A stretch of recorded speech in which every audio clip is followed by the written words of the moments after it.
तर घट जसा प्रथम अज्ञात असतो व नंतर त्याचे ज्ञान होते, तसे ब्रह्म प्रथम अज्ञात होते, नंतर त्याचे ज्ञान झाले, असं होईल. पण घट पूर्वी अज्ञात होता म्हणून आता तो ज्ञात झाला असे म्हणता येते. तसे ब्रह्म पूर्वी अज्ञात होतेच कधी, म्हणून आता ते ज्ञात झाले असे म्हणता येईल. ते तर नेहमी चिन्मात्रच आहे, मग त्याला चिन्मात्र हे म्हणणे तरी कसे संभवे? चित्पदाची वाचकता सत्वगुणामध्ये असते व चित्पदाचे लक्ष चिन्मात्र असते. बोलाव महाराज.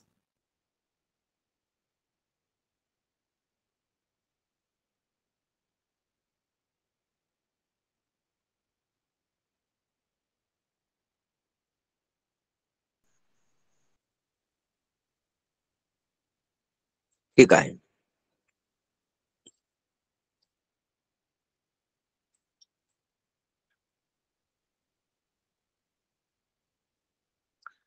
आणि आचिदाचे नाशी आले जे चिन्मात्र दशी, आता चिन्मात्र चिमा कैसे चिन्मात्री ए. आचिदाचे नाशी आले जे चिन्मात्र दशी, आता चिन्मात्र चिमा कैसे चिन्मात्री ई. महावैष्णव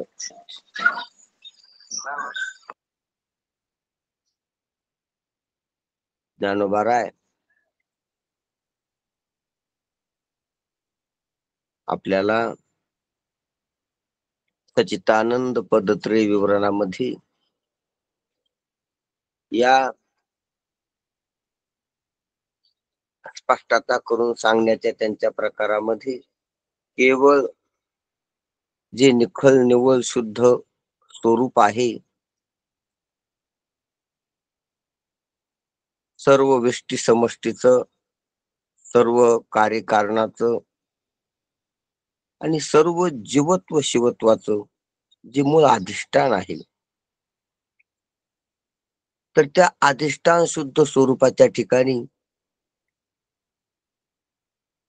कुठलाच व्यवहार, कुठलीच वाच्यता, कुठलीच व्यक्तता, कुठलंच विशेषण आणि कुठलीच उपाधी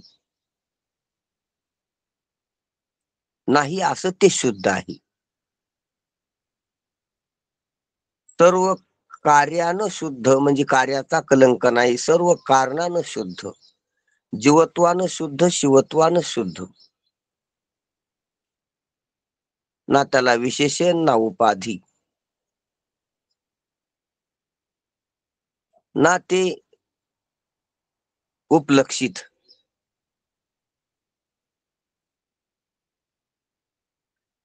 असं कुठलंच त्या ठिकाणी दुसरं काहीच नाही.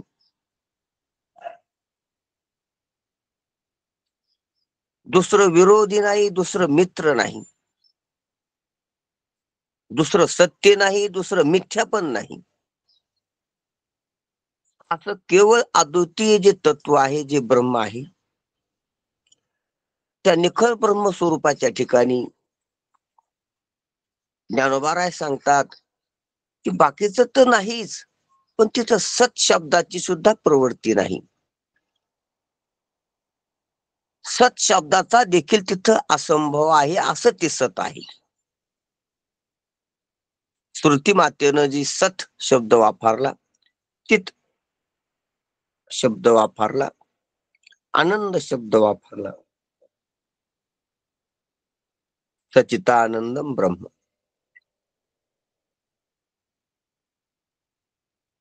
तर हे शब्द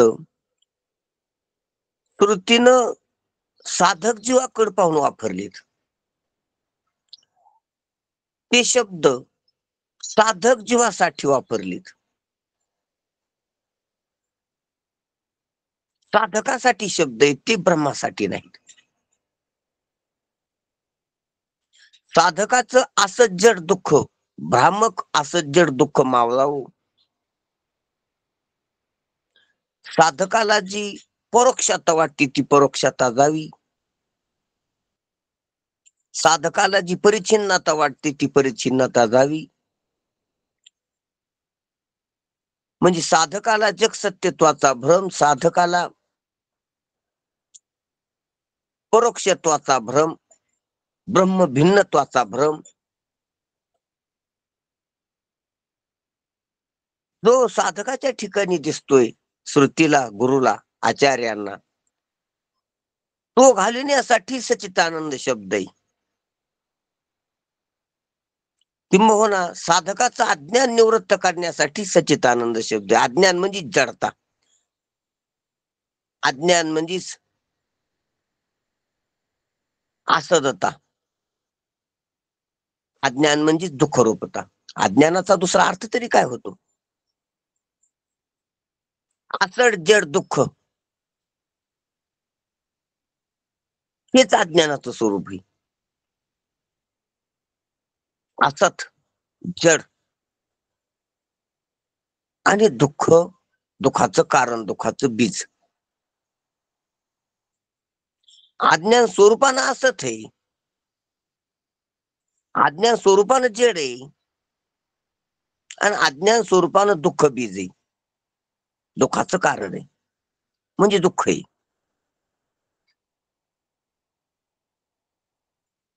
साक्षात दुःख अज्ञान नाही, तो दुःखाचं कारण आहे. जसं काट्याच्या झाडाचं बी साक्षात टोचत नाही, काटेरी झाड, झाडाचं बीज आहे. जसा बोरीचं बीज, बाभळीचं बीज टोचत नाही, मऊ असते. बहुतेक बाभळीचं बीज मऊ असते, धामोका म्हणतात त्याला. ते टोचत नाही, पण त्याच्यातून टोचणार जन्मत आहे. धामुका कोणाचं रक्त काढीत नाही, कोणाच्या त्वचेत खुपू शकत नाही, असं त्याचं दिसतंय, त्याचं स्वरूप तसं दिसतंय.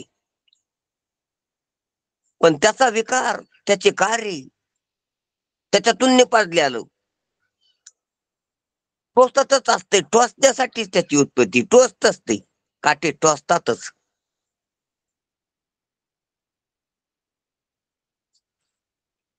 मग काटा टोचला प्रमाण जर पाहायला गेला, आपण थांग लावला त्यात, तर धामुका टोचला असा त्याचा अर्थ होईल. कारण की काटा नाही टोचला. काटा ज्या काडीला आला ती काडीच नसती तर काटा कसा आला असता? ती काडी ज्या शाखेला आहे ती शाखाच नसती तर काडी कशी आली असती? ती शाखा ज्या खोडाला आहे ते खोडत नसतं तर काटा कसा आला असता, आणि शाखा फांदी कशी आली असती? आणि मुळात धामुकाच नसता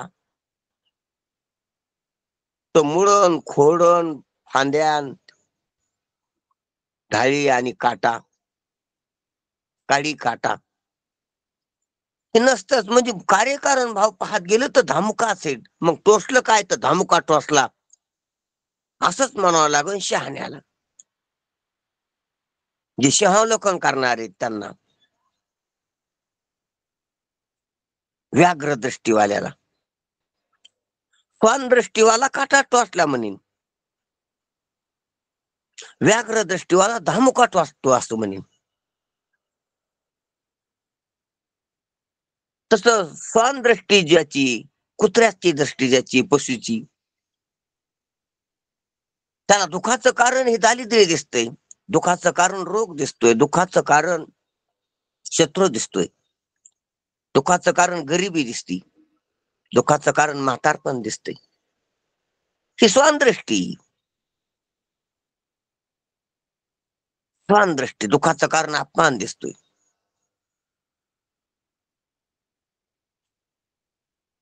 शिवहालकन केलं तर हे नाही, हे कुठून आलं? सर्व दुःखाचं कारण शरीर हे जर थोडं शिवहालकन केलं स्थूल मानानं तर. शरीराचं कारण कर्म आहे, वासना आहे, थोडं त्याच्यापेक्षा शिवहालकन केलं तर.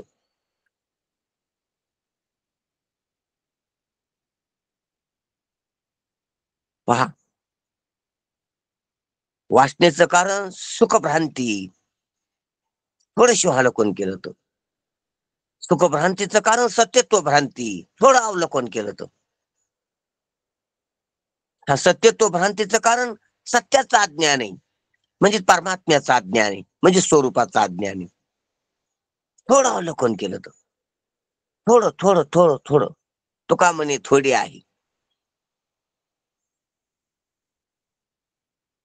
थोडे. तुका म्हणे लागे थोडाच विचार, परी हे प्रकार नागविती. थोडी आहे चित्त सहाय्य झाली.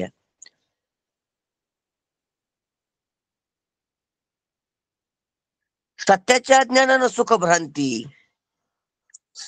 मुळात तर सत्याच्या अज्ञानानं सत्यत्व भ्रांती इकडं. मिथ्यात्वाच्या ठिकाणी सत्यत्व भ्रांती, हे सत्याच्या अज्ञानाने. सत्यत्व भ्रांतीमुळे सुखत्व भ्रांती,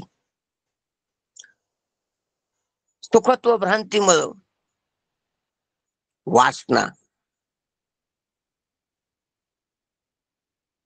वासनेमुळं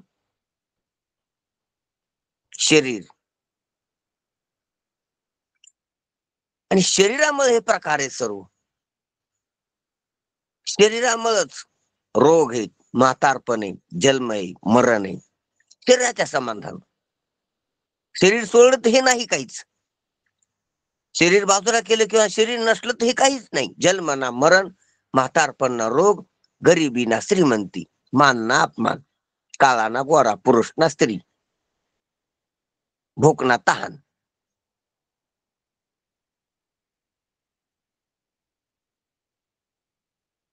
हे सर्व प्रकारचे दुःख कोसळतात शरीराच्या माथ्यावर, शरीरामुळं, शरीराच्या समाधान. अनेक प्रकारच्या दुःखाचं कारण शरीरच आहे वरवर पाहायला गेल्यावर, पण ते अंतिम कारण आहे. पण कमीत कमी थोडाफार तर पुढे गेला एक पाऊल. दुःखाचं कारण दुसरं समजल्यापेक्षा शरीर समजणं सोयीस्कर आहे, सुगम आहे, चांगल्या मार्गाला लागला, वाटायला लागला. दुःखाचं कारण शत्रू आहे म्हणल्यावर भांडणं वाढते. दुःखाचं कारण गरिबी आहे म्हणल्यावर श्रीमंतीच्या नादी लागतो. दुःखाचं कारण म्हातारपण आहे म्हटल्यावर तरुण दिसण्याच्या नादी लागतो, वेगवेगळे प्रयत्न करून. दुःखाचं कारण अपमान आहे असं वाटल्यावर सन्मान मिळायच्या नादी लागतो, गोंडे घोलतो श्रीमंतापुढं मान भेटावं म्हणून, प्रोग्रामात कोण्या कोण्या.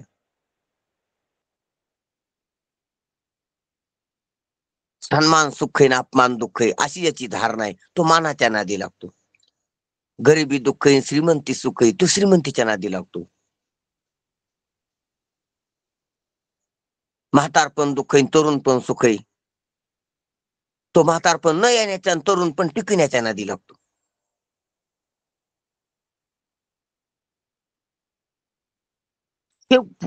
चुकला शे दिशे पंथ गेले संत ज्या वाटा. म्हणून दुःखाचं कारण शरीर आहे हे नाही, दुःखाचं कारण शरीर आहे, दुःखाचं कारण रोग आहे हे जर वाटलं तर तो आरोग्याच्या ॲलोपॅथी, होमिओपॅथी, आयुर्वेदिक, हकीम, वैद्य, नॅचरलोपॅथी, अनेक अनेक पॅथ्याच्या नादी लागतो.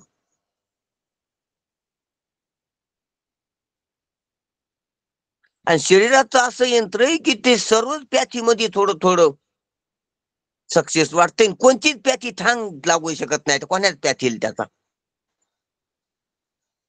पॅथ्या सर्व कृत्रिम आहेत, मानवी आहेत, आणि शरीर नॅचरल आहे, ऐश्वर्य आहे. मग सर्वच पॅथ्याच्या हाताला आल्यासारखं वाटतंय, आणि अंतिम पाहिलं कोण्याच त्याच्या हाताला शरीरात तंत्र आलेलं नाही, सूत्र आलेलं नाही. अध्यात्म प्यातीच त्याची चिरफाड करू शकते व्यवस्थित. हा, म्हणून कोणी म्हणतो होमिओपॅथी चांगली, आयुर्वेदिक चांगला, ॲलोपॅथी चांगली. त्या चांगल्या माग वांगलं बी आहे. काही औषधे अशी आहेत की चांगल्या आहेत पण पुन्हा इफेक्ट वाईट आहे. ते एक बिघडल्याशिवाय दुसरं नीट करीत नाहीत अशा प्याथ्या आहेत सर्व.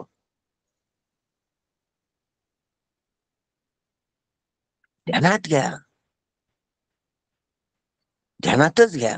रासायनिक जे सर्व प्रयोग आहेत हे एक बिघडल्याशिवाय दुसरं चांगलं होत नाही असे. म्हणून एक रोग राहीन दुसऱ्याचा प्रादुर्भाव होईल, कारण रसायन आहे ती, रसायन आहे. त्वचा विकाराच्या गोळ्या औषधी घेतली तर ती औषधी एखाद बार किडनी फेल करील. ध्यानात घ्या, दुसरं काहीतरी करील. एकाच्या घेतले की दुसऱ्याला तुझी काय असतं. जाऊ दे तो विषय विस्तारित ना आपला, पण सांगायला लागलो सहज की ते हाताला आलेलं नाही शरीर, कोण्याच पॅथीच्या हाताला आलेलं नाही, आणि सर्वच पॅथीच्या हाताला लागल्यासारखं दिसतंय. मग सर्व त्याच्याच काय वैद्याच्या जडीबुटीवाल्याच्या रस्त्याला औषधी विकणाराच्या बी हाताला लागते. कोणी म्हणतो याचा गुण येतो, पावडर भोगट्या मुळ्या काही देणार आहेत, त्याचं बी चलतंय थोडं, त्याला बी ग्राहक आहे, सर्वच पॅथ्याला ग्राहक आहे. असो, पण कोण सर्व पॅथ्यावाली बी गेली, म्हातारी झाली, रोगी झाली, मेली. शोध लावणारी बी गेली, औषधं घेणारी गेली, औषधं विकणारी गेली, चिकित्सा करणारी गेली, तपासण्या राहणारी म्हातारी झाली, मेली, रोगी झाली, रोगी होऊन गेली. निष्कर्ष काढला तर कोणाच्याच हाताला लागलं नाही असं लक्षात येते. आणि प्रायोगिक तत्वावर पाहिल्यावर सर्वातच खरे वाटतं थोडं, नाही नाही बरं ही पात बेरी यांना गुण आला, म्हणजे अंतिम नाही ते. म्हणून रोग हे दुःखाचं कारण नाही, रोगाचं बी काही कारण आहे. औषध हे दुःखाचं औषध नाही, औषधावर बी विकार आहेत, औषधात बी विकार आहेत.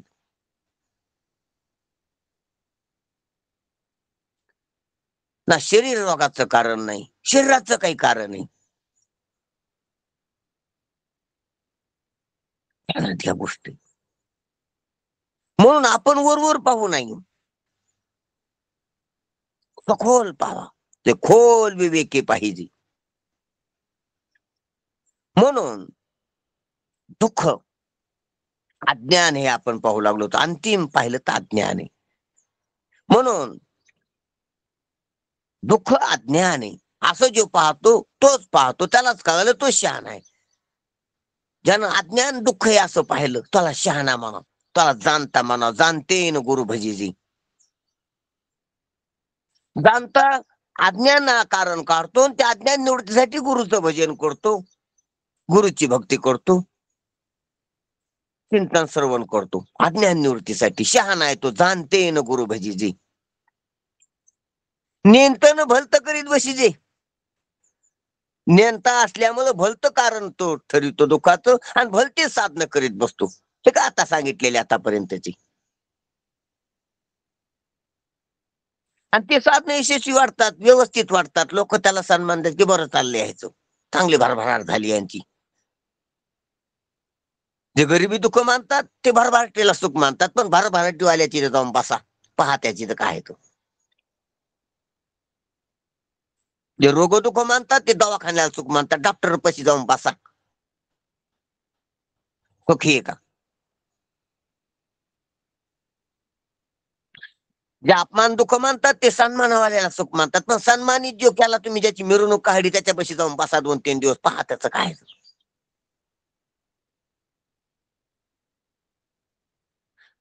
ध्यानात घ्या या गोष्टी. आपण पाहत नाही तर कशाला काही मानून बसतो. मान येले सुख आम्ही वाचू कायच्या परी, म्हणून महाराज म्हणते मानलंय सर्व, जाणलं काहीच नाही, ओळखीलं काहीच नाही, सांग कशाचाच लागला नाही, सर्व अर्धवट आहे, बेरडे सर्व, संक्रित आहे सर्व समज. समजी म्हणजे संकर नसू नाही, समज निर्भय असावी, समज शुद्ध असावी.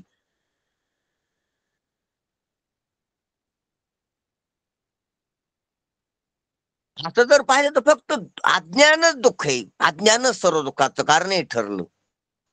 म्हणून अज्ञान काय आहे आपण पाहू लागलो, विषय विस्तारित झाला. अज्ञान शब्दाचा अर्थ आहे जे असत्य आहे, अज्ञान शब्दाचा अर्थ आहे जे जड आहे, आणि अज्ञान शब्दाचा अर्थ आहे जे सर्व दुःखाचं कारण आहे.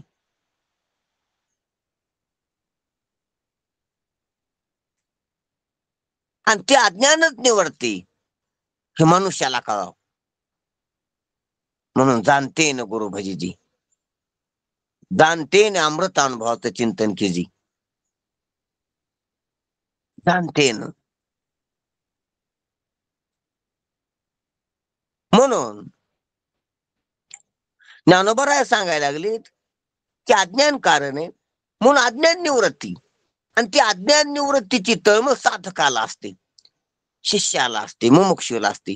म्हणून मुमुक्षू साधक शिष्यासाठी गुरुनं, श्रुतीनं, शास्त्रानं, वेदानं सचितानंद शब्द वापरलेत, ब्रह्मासाठी नाही. हा आपला मूळ विषय होता.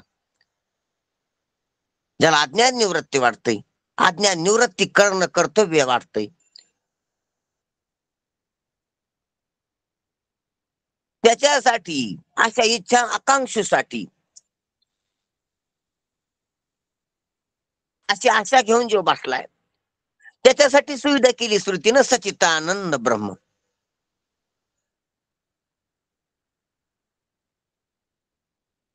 सचित आनंद असंग अद्वय ब्रह्म,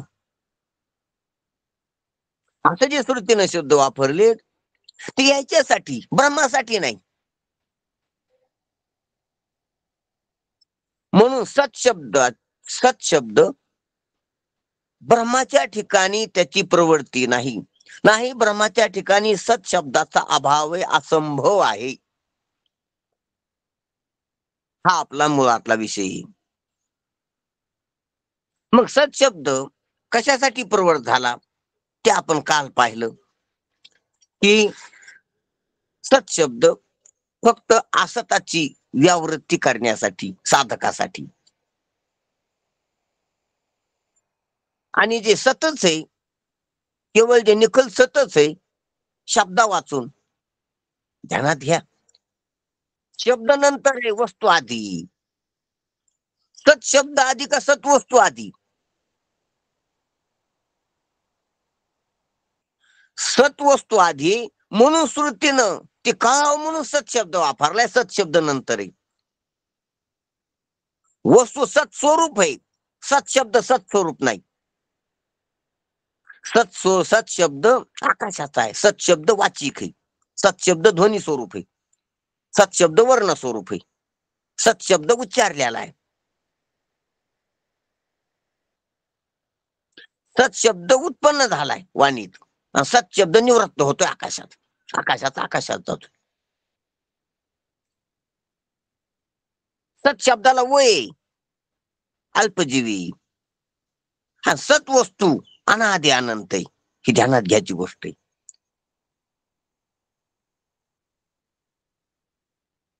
सद्वस्तू दाखवून द्यासाठी श्रुतीनं, वेदानं सत शब्द वापरलाय. सद्वस्तू आधी होती,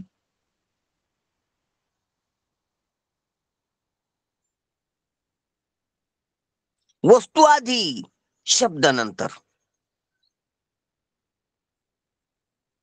वस्तू खरी, शब्द खोटा. वस्तू पारमार्थिक, शब्द व्यावहारिक. वस्तू अनिर्वाच्य, शब्द वाच्य आहे, वाच्य उच्चारलेला आहे. वस्तू अभौतिक, शब्द भौतिक आहे आकाशाचा. वस्तू अवस्थातीत, शब्द अवस्थेतला आहे, जागृती अवस्थेतला, वाणीतला.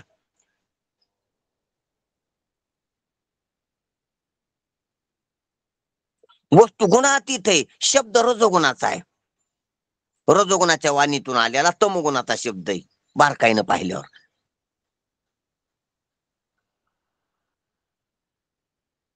बाहेर आलेला शब्द स्थूल आहे म्हणून तामस, उच्चारणारी वाणी क्रियास्वरूप आहे म्हणून राजस.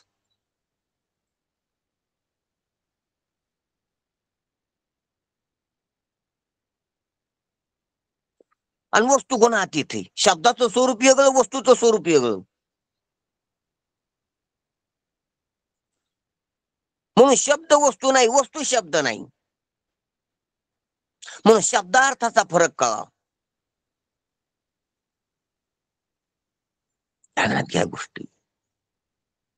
शब्दार्थ, शब्द काय ना अर्थ काय. अर्थ परमात्मा आहे आणि शब्द ध्वनी.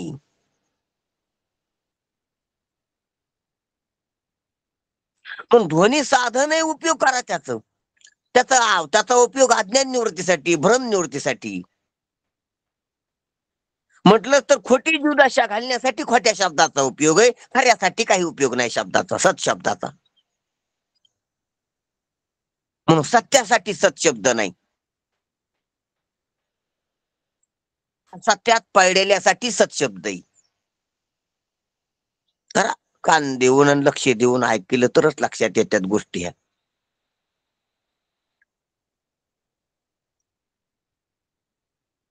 सत्यात जे पळले त्याच्यासाठी सत्शब्दाचा उपयोग आहे, सत्यासाठी सत्शब्दाचा उपयोग नाही, सत्यासाठी सत्शब्द नाही बी.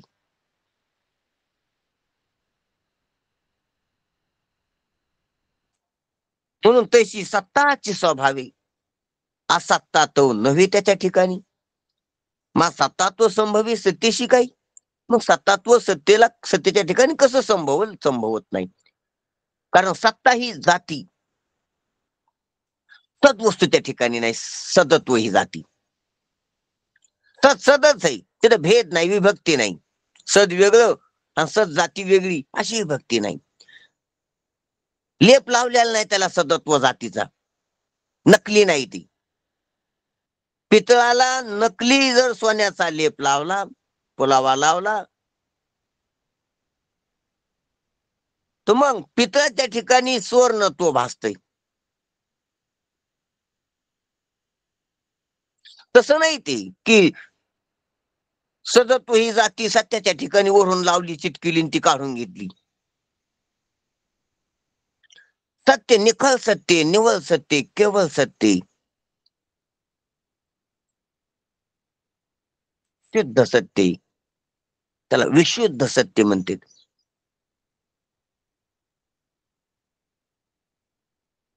म्हणून तिथं सदन सदत्व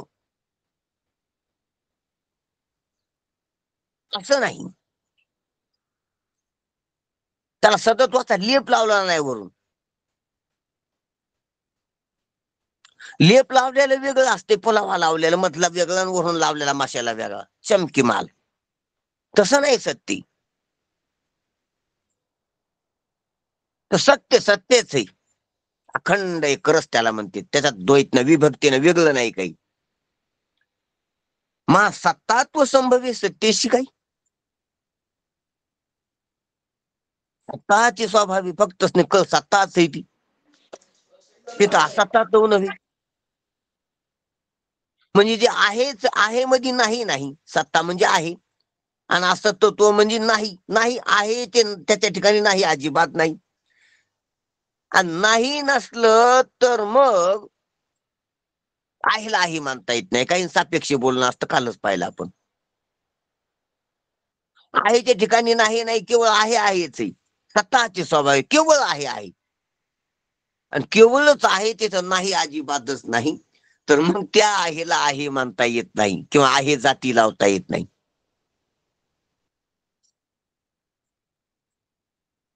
म्हणून तिथं सत्शब्दाची संभावना नाही, असंभव आहे, हे महाराजांनी सिद्ध केलं काल. म्हणून सत्ता जैशी सत्ताची स्वभावी असत्ता तो नव्हे, मा सत्तात्व संभवी सत्तेशी काही. जसा राजा राजाची स्वभावी अराजकता तो नव्हे, मा राजात्व भान व्हावे राजाशी काही. जसा दृष्टांत त्याला आपण देऊ शकतो की राजात्व भान व्हावे राजा कसं होईल. राजा प्रजात गेला तर ती प्रजा आहे आणि मी राजे असं भान, पण राजा राजाच एकटा तर मी राजे असं त्याला कशाला भान होईल? दुसरं तर कोणी मानणार नाही राजा, आणि त्याच त्याला कशाला राजा म्हणून भान होईल? प्रजेत गेल्यावर होईल. श्रीमंत एकटा असला तर मी श्रीमंत आहे त्याला भान होऊ शकत नाही. झोपडपट्टीवर गेला, झोपडीत गेला, ताडपत्रीचं घर करून राहणाऱ्याच्या त्यात पालीत गेला, त्या तिथं गेला तर मग त्याला भान होते की हे गरीब आहे तर मी श्रीमंत आहे. राजा राजवाह्यात असलं त्याला मी राजा आहे कसं भान होईल? कमीत कमीत कल्पना तरी व्हावं लागते या गरिबीची. गरिबीच्या कल्पना नाहीत, श्रीमंतीचं कल्पना होईल. गरिबीच्या प्रत्यक्षात श्रीमंतीची प्रत्यक्ष होईल. ही ध्यानात घ्या जरा, गमतीच्या गोष्टी. श्रीमंताला मी श्रीमंत आहे असं एकट्याला भान झालं असलं त्यानं कमीत कमीत गरिबाच्या कल्पना तरी केली गरिबीची. गरिबीची कल्पना करा, आठवण करा, किंवा प्रत्यक्ष पहा गरिबी, त्यावेळेस श्रीमंतीचं भान होईल श्रीमंताला. जर गरिबीचं प्रत्यक्ष नाही झालं, गरिबीची स्मृती नाही झाली,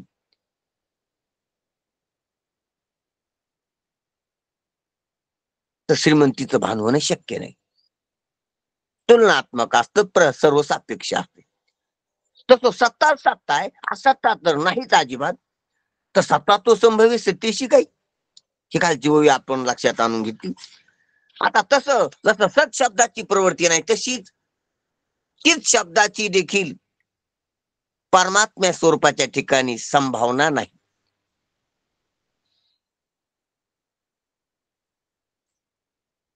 चैतन्य शब्दाचं, चित शब्दाचं तसंच त्याच न्यायानं त्याच रीतीनं. आणि अचिदाचे निनाशी आले जे चिन्मात्र जशी, आता चिन्मात्रची मा कशी चिन्मात्री?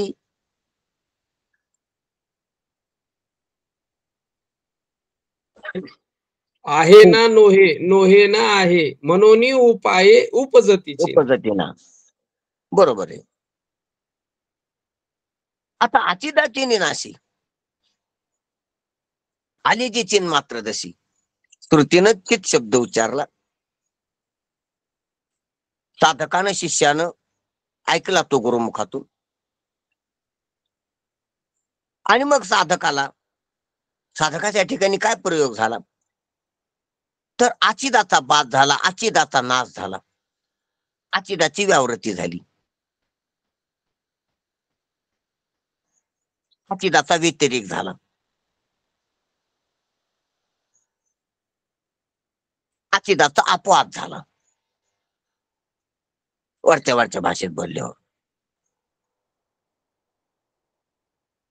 आणि आचिदाचा अपवाद झाल्यामुळं म्हणजे आचिदाचे निनाशी आलेजीचे सर्व आचिदाचा अपवाद झाला, खाली चिन्ह मात्र चुरलं, आणि तो चिन्ह मात्र दशेला आला, तो साधक, तो शिशी. मग आता ते झालं, त्या शब्दानं काम केलं, ते अचित गेलं आणि चिद राहिलं, आणि चिदाला आत्मत्वानं भान झालं किंवा आत्मत्वानं साक्षात्कार झाला, एकरूपता झाली. आता चिन्मात्रची मा कशी चिन्मात्री? आता झालं ते अचित गेलं, चिदच राहिलं, चिदच अचित नाही, चिदच आहे, आणि ते चिद मीच आहे, इथपर्यंत झालं, अपरोक्षता झाली. पण आता चित शब्द काय कमी? आता चिन्मात्रची मा कशी चिन्मात्री? आता चिन्मात्रच केवळ राहिलं, मग तिथं चित शब्दाचा काय उपयोग आहे? मग तिथं चित शब्दाचा अभाव आहे, मौन नाही, चित शब्द नाही, चित शब्द नाही, चित वर्ण नाही.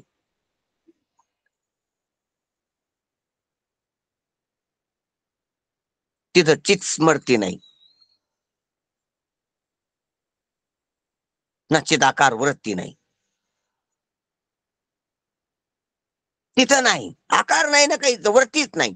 वृत्ती ही निवृत्त झाली, तिथं आधीच्या दशेच प्रवृत्तीच नाही कुठली. आता कुठली प्रवृत्तीच नाही तर शब्दाची प्रवृत्ती कशी होईल? म्हणून चिन्मात्रची आहे. आता तर त्या चिन्मात्र स्वरूपाच्या ठिकाणची शब्द कशाला काय काय करीन ते हे बघ. शब्दाला काम पाहिजे, कशाला बी काम पाहिजे, काहीतरी असले की त्याला त्याचं काम पाहिजे, त्याची प्रवृत्ती होण्यासाठी काहीतरी पाहिजे ना तिथं. जसं आपल्याला सेवक ठेवायचा काही तर काम पाहिजे, घरात बाई लावायची समजा तर मग काही काम पाहिजे का, भांडे धुणे काहीच काम नाही आणि बाई कशाला ठेवायची, काहीच काम नाही, चपराची सेवक कशाला ठेवायचा, कुठं जायचं काम नाही, वाहन कशाला पाहिजे, मग काही बी पाहिजे तर काहीतरी काम पाहिजे त्याला. हे ध्यानात घेताना अत्यंत महत्वाची गोष्ट आहे.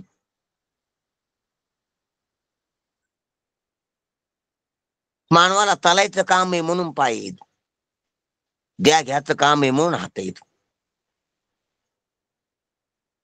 पाहाचं काम आहे म्हणून डोळे आहेत, काम आहे ते म्हणून त्या कार्यासाठी तिथं योजना आहे त्याची. बोलायचं काम आहे म्हणून वाचा आहे, आठवणीचं काम आहे म्हणून स्मृती, म्हणून बुद्धी. काम आहे त्याचं. कामच नसलं की त्याचा उपयोग नसतो, उपयोग नाही केला की ते राहत नसते. माकडाला शेपटीचं काम आहे म्हणून शेपूट आहे, उपयोग आहे त्याला. ध्यानात घ्याय काम आहे म्हणजे त्याचं काहीतरी काम असतंय म्हणून ती वस्तू तिथं असती. आधी काम असतंय आणि मग वस्तूची गरज असते. आधी काम निघते मग वस्तू खरेदी करतो आपण, ती लागतच तेव्हा त्यांचा अडचण यायला लागली ती घ्यावाच लागतं आपल्याला, कारण त्याचं काम आहे. ज्याचं प्रवासाचं रोज अपडाऊनचं काम आहे त्याला मोटरसायकल काही गाडी फोर व्हीलर काहीतरी घ्यावंच लागते की काही काम आहे आता ते ड्युटी लागलेली 10 किलोमीटरवर आणि इकडे राहतो आपण, मग काम आलं ती म्हणून वाहन खरेदी करतो काहीतरी त्या आपल्या आपल्या हिशोबाप्रमाणे.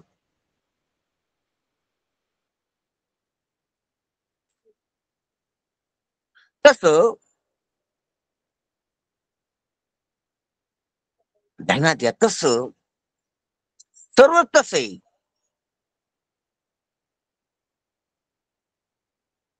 पामराला जे त्याच्यापाशी साथ नाही त्याचं काम आहे म्हणून नाहीत, विषयीला त्याच्यापाशी जे साथ नाहीत, दुकान गाडी बैल औत जू दोर त्याच्यापाशी जे साहित्य त्याचं काम आहे म्हणून नाही ते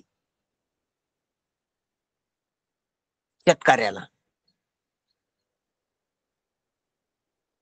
तसंच ऑफिसला वाल्याला चष्मा पेन मोटरसायकल हेल्मेट काय काय त्याच्यापाशी जे दिसतंय ते त्याचं काम आहे म्हणून त्या विषयीला विषयीचं काम असते. पामराला पामराचे काम असते म्हणून पामराचं साहित्य त्याच्यापाशी असते. विषयीला विषयीचे काम असतात म्हणून ते विषयीचं साहित्य त्याच्यापाशी असते वेगवेगळं. वेगवेगळे विषय, लौकिक विषय, शास्त्रीय विषय, पारलौकिक विषय असे विषयाचे ते काम असतात. इंद्रापाशी गाता काय, इंद्रापाशी वज्र काय कथा चालू, ऐरावती काय त्याचं काम आहे त्याला तिथं. ब्रह्मदेवापाशी हे काय त्यात ते 4 तोंड काय काम, एका तोंडानं काम नाही भागत त्याचं.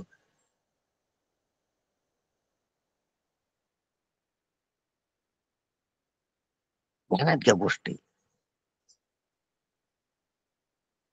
म्हणजे ज्याला त्याचं काम आहे ते त्याच्यापाशी असते विषयीपाशी. हे पैसे इथंच मोडे ब्रह्मदेवापर्यंत म्हणून आपण तिथपर्यंत घेतलो. साधकापाशी का चिंतन आहे, शब्द आहे, बुद्धी विवेक आहे, वैराग्य काम आहे त्याचं, त्यानं उपलब्ध केले ते नव्हती काम पडले त्याचं, त्याला पुढं काम पडलं होतं. हे निवारायसाठी वैराग्य, वैराग्यावर आलाय तो. हे निवडायसाठी विवेक, विवेकावर आलाय तो विवेक, त्यानं जोपासलाय मिळविलाय वापरायलाय काम आहे त्याचं. त्याचं शास्त्र काय गुरु काय काम काम आहे त्याला म्हणून त्याने मिळविले. गुरुपाशी गेला तो, शास्त्रापर्यंत पोहोचालाय तो. शास्त्रीय शब्दाचा का उपयोग करायला, का चिंतन करायला, तो काम तत्व पदार्थ शोधन का करायला अंतरंगातला साधक काम आहे त्याचं. काम पडलं होतं म्हणून ते शब्दापर्यंत आला, त्याने मिळविले ती मिळकत आणि तो कारभार करायला तिथं व्यवहार करायला. करा रे बापानो साधन हरीची तो करायला लागलाय.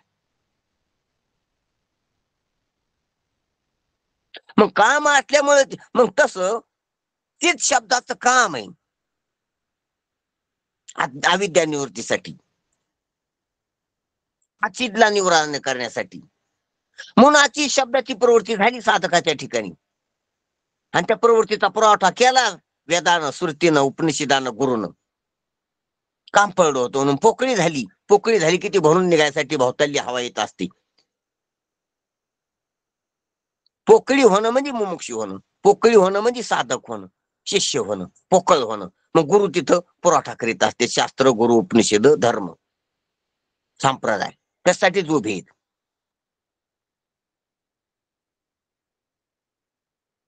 म्हणून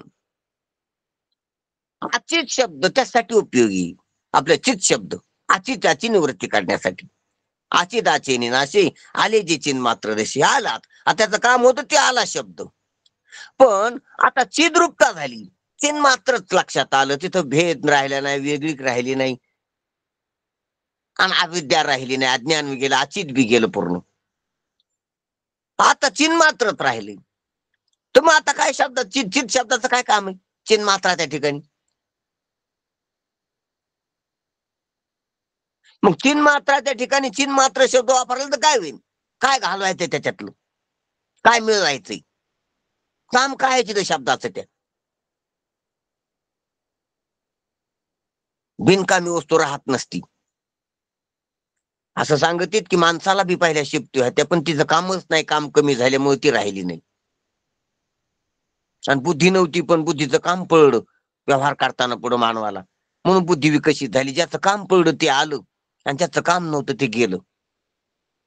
तुम्ही एखाद्याचा हाताचा उपयोग करू नका, 10-5 वर्ष तो हात तुमच्याकडे राहणार नाही, लोळा पांगळा होईल. काम नसलं की ते राहत नसते. तसा चिन्मात्र स्वरूपाच्या ठिकाणी काही कामच नाही, काम नाही, काम नाही. झालो पाहे रिकामा, सर्व रिकाम झाल्यामुळं, कामच नसल्यामुळे ते गेले. शब्द गेले, वाचा गेली, बुद्धी गेली. साधने सरती अपयशी. शब्द साधनच आहे, ते अपयशी सरतो. तृप्ती झाली आजैशी, पूर्णता झाली आजैशी, साधने सरती अपयशी.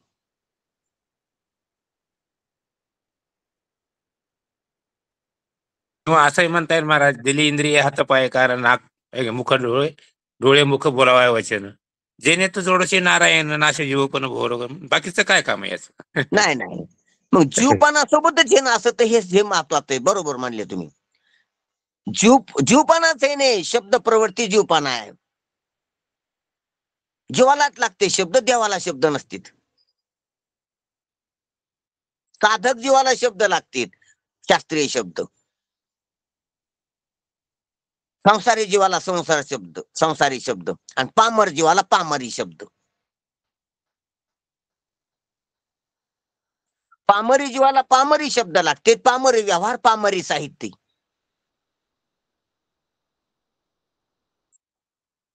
विषयी जीवाला विषयी शब्द लागतात, विषय वासना वाढविणारी, विषय वासनाची पूर्ती करणारी.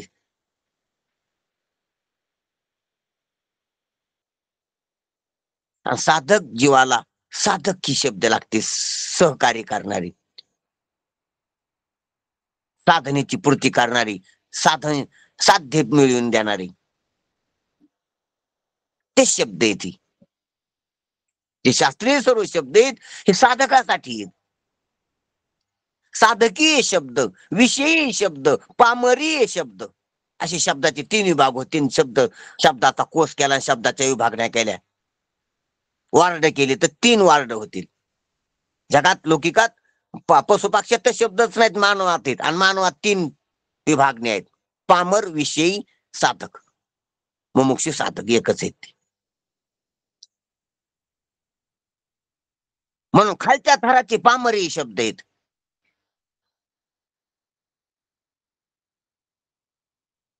जे उच्चारण पाप सांगते शास्त्र.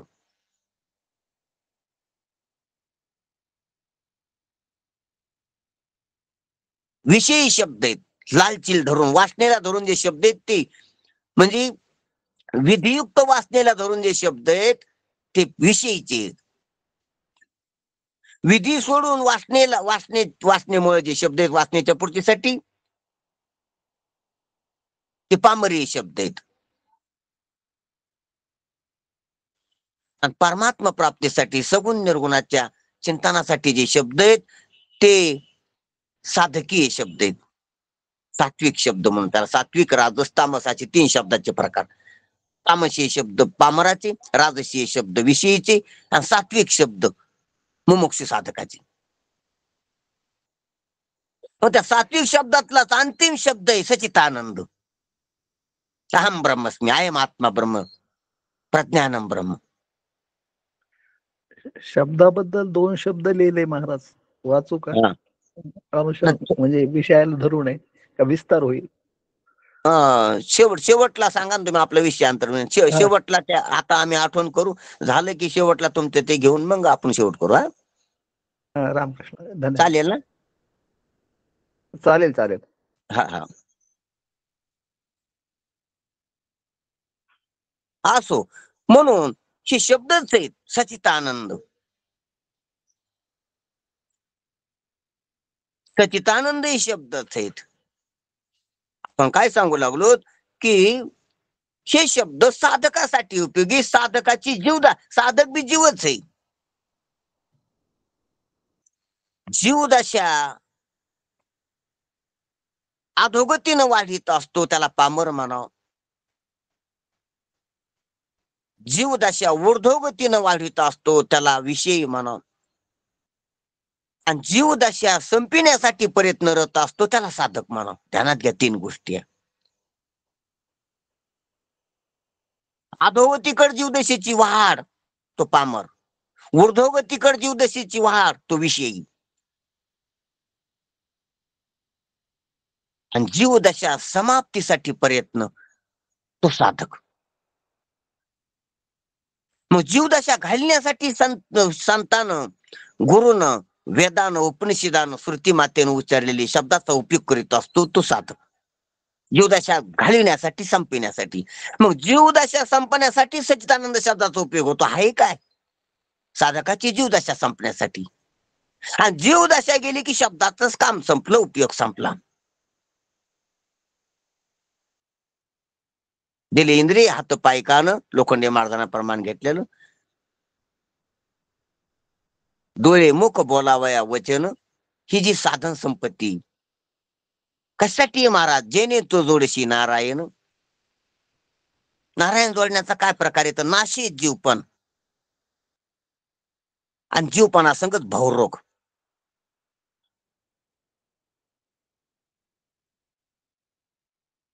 म्हणून या शब्दाचा आणि या भावरोगाचा, जीवपणाचा नाशनाशक भाव संबंध आहे. सच्चिदानंद शब्दाचा आणि जीवपणा किंवा भावरोगाचा नाशनाशक भाव संबंध आहे. हे का माहिती आहे शब्दाचं? आणि ते शब्द उच्चारले, जीवपणा भावरोग गेला, खाली चिन्मात्र राहिलं. आता चिन्मात्रची मा कैसी चिन्मात्री, तिथं कशाला चिंतित शब्द येईल? आणि चिन्मात्रा त्या ठिकाणी शब्द उच्चारून मिळालं काय आणि गेलं काय? तिथं झाला काय नाही, मिळायला काय नाही, एकमेव अद्वितीय. म्हणून शब्दाची प्रवृत्ती नाही, शब्द नाही तिथं. आता चिन्मात्रची मा कैशी चिन्मात्री, चिन्मात्राच्या ठिकाणी चिन्मात्र शब्द कसा येईल? सर्वच गेले शब्द कुठे येईल? वाणीच बुडापासून उपटून गेली, शब्द कुठून येईल? काय काय गेलं पहा. शब्द गेला, शब्दाची उच्चारणारी वाणी गेली वैखरी, वैखरीला पुरवठा करणारी मध्यमा गेली, मध्यमात बीज उगविणारी पश्चिंती गेली, पश्चिंतीला धारा पुरविणारी परा गेली.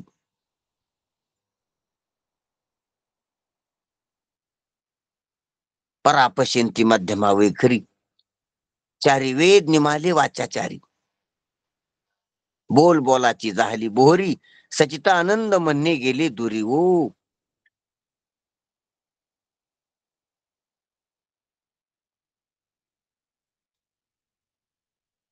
परा गेली,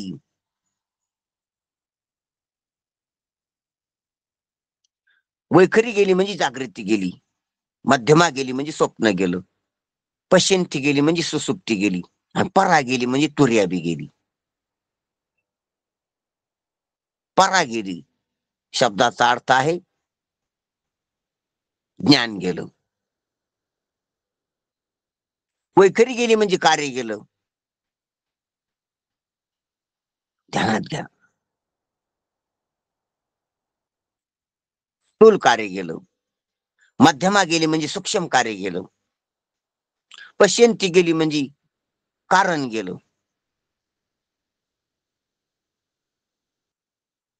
म्हणजे अज्ञान गेलं. आणि परा गेली म्हणजे ज्ञान बी गेलं, विशेष ज्ञान गेलं. इतकं बोरापासून उपटून गेल्यावर तिथं सत शब्द चित शब्द आनंद शब्द कशाला येईल? शब्द येत असतील वाण्यातून,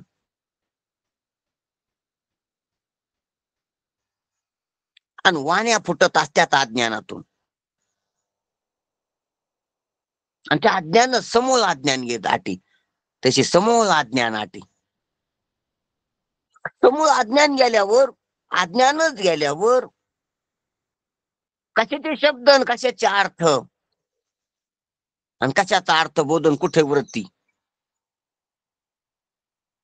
विशेष ज्ञानात सर्व असते अज्ञान असल्यावर. आणि त्या ह्या अहम ब्रह्मस्मी ह्या विशेष ज्ञानानं हे सर्वच फतांड मावळलं, सर्वच भस्म झालं. समूळ अज्ञान जाये ते ज्ञानही जे बुडवणी जाये, तरी नाही हो, तरी नोही, आणि नस आहे असणेही. नाही बी नाही ना असणार आहे. म्हणून तिथं शब्दाची प्रवृत्ती नाही, हा आपला मूळ विषय आहे. म्हणून आचिदाचे निनाशी आले जे चिन्मात्र दशी, आता चिन्मात्रची माकैशी चिन्मात्रे, तर चिन्मात्राला शब्द उपयोग करून चिन्मात्रावर याचं का खाली याचं, का द्रंग मात्रावर, तीन मात्र द्रंग मात्र एकच आहे. तर चिन्ह मात्र शब्दात शब्द काय करेन तिथं, तिथं शब्द असल्यावर शब्दाची प्रवृत्ती काय, शब्दाचं काम काय, काय निवारायचे, काय मिळवायचे, काय जोडायचे. शब्द जोडीत असतो, मिळीत असतो, घालीत असतो.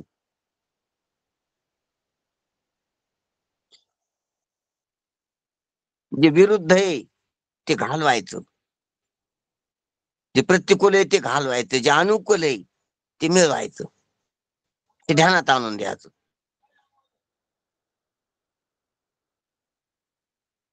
हे शब्दाचं काम असतंय. आणि तिथे एक अखंड एक रस आहे, तिथं काय घालवायचं आणि काय मिळवायचंय,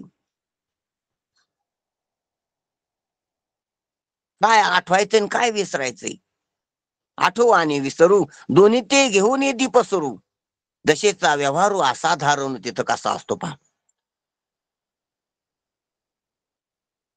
साधारण आहे, वेगवेगळाच व्यवहार आहे तो.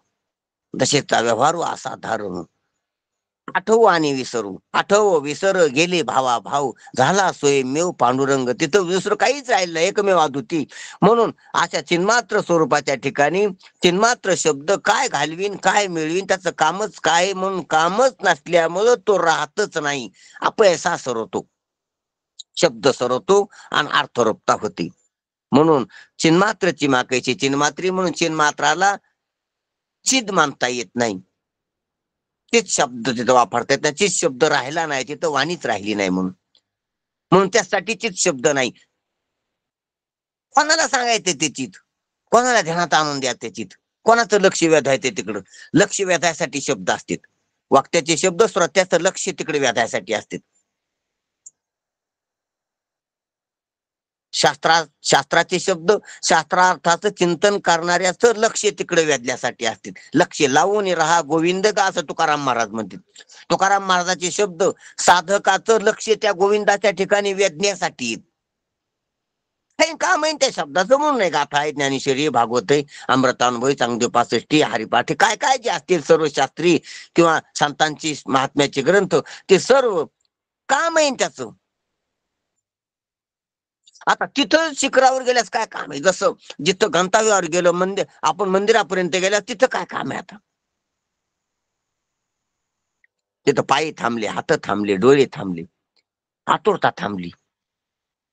कारण ज्यासाठी इतका प्रवास केला पंढरपूरला जायचा, तिथे गेलो मंदिरात रावळात, आता तिथं क्षणभर सर्व थांबते.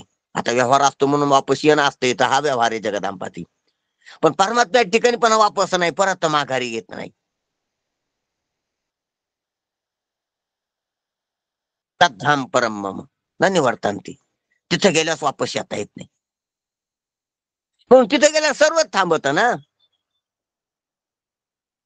ध्यानात घ्या. तिथून पुढे जायचं नाही, तिथून वापस यायचं नाही. ध्यानात घ्या, अशी ठिकाणी परमात्मा कसं ठिकाणी, कसं गंतव्य. तिथे गेल्यावर तिथून पुढे कुठं जायचं नाही आणि तिथून वापस यायचं नाही आणि तिथं वेगळं राहायचं नाही. 3 गोष्टी अत्यंत ध्यानात घ्या, अत्यंत महत्वाच्या आहेत. अत्यंत. परमात्मा असं धाम आहे, निर्धाम असे की तिथे गेल्यावर कुठं कुठं जायचं नाही. प्रवास थांबला म्हणले माग 4 दिवस राहून नाही, माग यायचं नाही. यद्गत्वा म्हणजे न तिथं त्याच्या निवर्तन्ते तद्धाम परमम हा मम. यद्गत्वा बरोबर न बरोबर. निवर्तन्ते हा तद्धाम यद्गत्वा, परमम तिथं मम. गेल्यावर हा तद्धाम परमम. तिथं गेल्यावर पुढं जायचं नाही, तिथं गेल्यावर मागे यायचं नाही आणि तिथं गेल्यावर त्याच्या शेजारी राहायचं नाही. तद्रूप. किती एक आणि मी एक, आम्ही दोघंच, मग तिथं परमात्मा एक आणि मी एक, असं बी नाही. पुढं जायचं नाही, मागं यायचं नाही आणि वेगळं राहायचं नाही त्याच्या. असं ठिकाण आहे ती. आणि अशा ठिकाणी शब्द कशाला. आता चिन्मात्र चिमा कैसे चिन्मात्री. जाऊ द्या, आपण अर्थ वाचू आणि इथे थांबू. त्याप्रमाणे आचिदाचा नाश करून केवळ चिन्मात्र या अवस्थेला जे प्राप्त झाले आहे, त्या चिन्मात्र वस्तूच्या ठिकाणी चित्व हा धर्म तरी कसा संभवेल. म्हणून चित्व, चिद आणि चित्व. चिद हे स्वरूप आहे आणि चित्व ही जाती, वेगळा धर्म आहे. असं असं भाषाशास्त्रात होईल. कारण भाषाशास्त्र विभागणी करण्यासाठीच, व्याकरण सर्व तुकडे काढण्यासाठीच. म्हणून चिद, चित्व जाती, चिद वस्तू, त्याच्यावर चित्व धर्म किंवा जाती म्हणून आपण. हे असे विभाग शब्दात होते, वस्तूत नाहीत तिथं. कारण भाषा व्यवहारासाठीच निघलेली, म्हणून परमात्म्यासाठी बोलली तरी ती तिथं तेच करणार. भाषा विभाग करीत असते. तिनं शशाच्या किती जिभा केल्या म्हणतात, चिरल्यात. चिरफाड करण्यासाठीच भाषा आहे. केलियाची फाडाफाडी तडामोडी क्षत्राची, तुकोबरायचं चरणी. दुनियाचा हाची भाऊ आपला ठाव राखावा, दुजियाचा येऊ वारा नेदू घरावरी देऊ. केलियाची तडामोडी, केलियाची फाडाफाडी तडामोडी क्षत्राची, दुजियाचा येऊ वारा नेदू घरावरी देऊ. पाते जत नाही लोका देव तुका वाचोनी. तुकोबरायचा अभंग आठाला. कुत्र्याचं रूप करून तुकोबराय म्हणते मी कुत्रा आहे देवाचा, मी काय करीन. सुनियाचा हाची भाऊ आपला ठाव राखावा. सुनियाचं म्हणजे कुत्र्याचा हा स्वभाव असतो की त्यानं आपलं घर, आपलं ठिकाण राखावं, राखण रक्षण करायचं. तिथं तिथं दुसऱ्याला येऊ द्यायचं नाही. काय रक्षण करायचं. दुजियाचा येऊ वारा नेदू घरावर देऊ. दुसऱ्याला कोणाला येऊ द्यायचं नाही. तिथं एकटाच राहायचं त्या ठिकाणी. दुसरं मांजर नाही, दुसरं कुत्र नाही, दुसरा बैल नाही, दुसरा माणूस नाही. विषय मला येऊ द्यायचा नाही माझा. हे कुत्र्याचा स्वभाव. तुकाराम महाराज म्हणजे मी कुत्रा आहे. सुनियाचा हाची भाऊ आपला ठाव राखावा. कसं रक्षण करायचं. दुजियाचा येऊ वारा नेदू घरावर. दुसरं तर नाही पण त्याची सावली नाही, त्याचं वारं पण येऊ द्या. वारं जरी दुसऱ्याच्या अंगावर आले, कुत्र्याला वास येतो, लगेच इकडे तिकडे पाहतं की काय दुसऱ्याचा कसा वास आला. दुजियाचा येऊ वारा नेदू घरावरी देऊ. दुसऱ्याचा वारा, दुसऱ्याचा सावली वारा घरावर येऊ द्यायचा नाही, घराकडे येऊ द्यायचं नाही. आपल्या घराकडे आपण एकटंच राहतो त्या घरात. असा कुत्र्याचा स्वभाव आहे. केलियाची तडामोडी फाडाफाडी क्षत्राची, केलियाची फाडाफाडी तडामोडी क्षत्राची. आणि जर काही केलं, कोणी ते व्यवस्थित काही केलं असलं, त्याची तडामोड फाडाफाड करायची. हे कुत्र्याचा स्वभाव असतो. हे बहुतेक शेतकऱ्याला त्याचा अनुभव असतो की शेतकऱ्याने काही वाफे केले माळू लावायला, काही नागमोडी अशी वाफी केली, लिंबुणीला आळ केलं, काही लसण लावायला काही वाफे काढा, तो कुत्रा त्याच्यात बसतो तर ताडामोड करीत असतो. त्याच्यात केलं जे केले शेतकऱ्याने त्याची ताडामोडा करतो. तो उकरून बसतो त्याच्यात, चट उकरीतो, माती पोटाखाली घेतो. जे काय रेखीव केले त्याचा ताडामोडी, रांगोळ काढलेली याची अंगणात बसतो, ती उकरीतो, तिथं बसतो, केली याची ताडामोडी. तसं किती जग रांगवा त्याचा ताडामोडा करतो तुकाराम महाराज. ठेवीत नाही त्याला. लटिका व्यवहार ज्ञानोबा म्हणतात. तुका म्हणे तुझी खरा येर वाव का पासारा.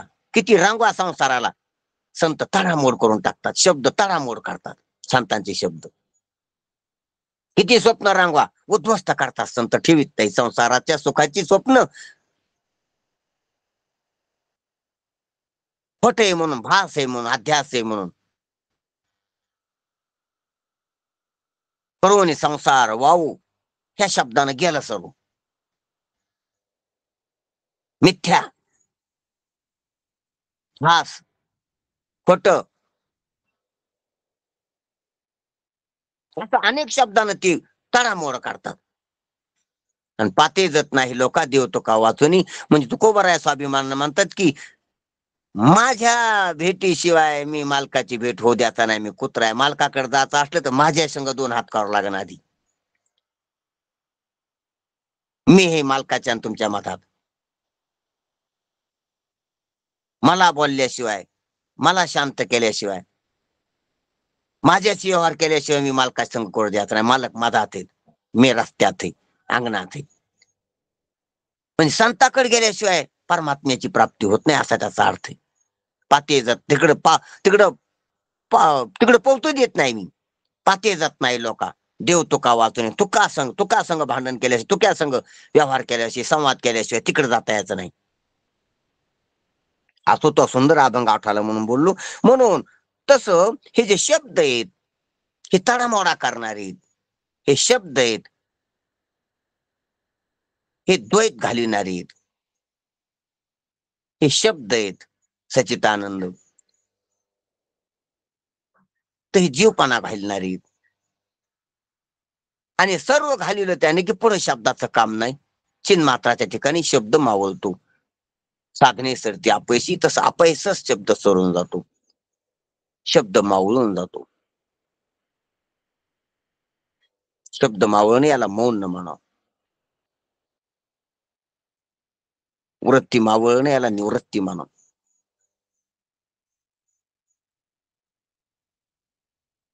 आणि जीवपणा मावळणं याला शिवदशा, देवपणा म्हणा. जसं तुकोबाराय म्हणतात, तुकाराम महाराजानं सर्व सेवा केली, परतून देवळातून तुकोबाराय बाहेर आले आणि देवळामध्ये फक्त एकटे देव राहिली. तुकापी बाजूला गेला. उरले देवळा माझी देव.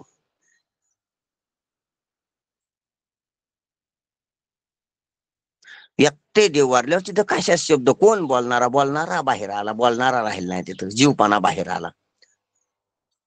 जीवपणा संग शब्द असतात. जसं गाठ्यावरच गोमाशी असतात तसे जीवपणातच शब्द असतात. जीवपणा मावळला की देवात शब्द नाही, परमात्म्यात शब्द नाही. काय शब्द नाही? दुसरं काही नाहीच. वारायचं नाही म्हणून शब्दाचं कामच नाही. काही पाहिजे नाही म्हणून शब्दाचं कामच नाही. काही पाहिजे असले तरी शब्द लागतील, आणि काही वारायचं असले तरी शब्द लागतील, हात लागतील, पाय लागते, ते समजे साधनं उपकरणं लागतील. आणि तिथं काही पाहिजेच नाही, कामच नाही, कामनाच राहत नाही, वासना अज्ञानासहित निवृत्त होती, तर कशाला शब्दन, कशाला साधन, कशाला प्रसादन, कशाला करणं, कशाला उपकरणं, काहीच लागत नाही. म्हणजे काहीच जिथं लागत नाही, काहीच राहत नाही, त्याला परमात्मा स्थिती म्हणावं, त्याला चिन्मात्रात म्हणावं.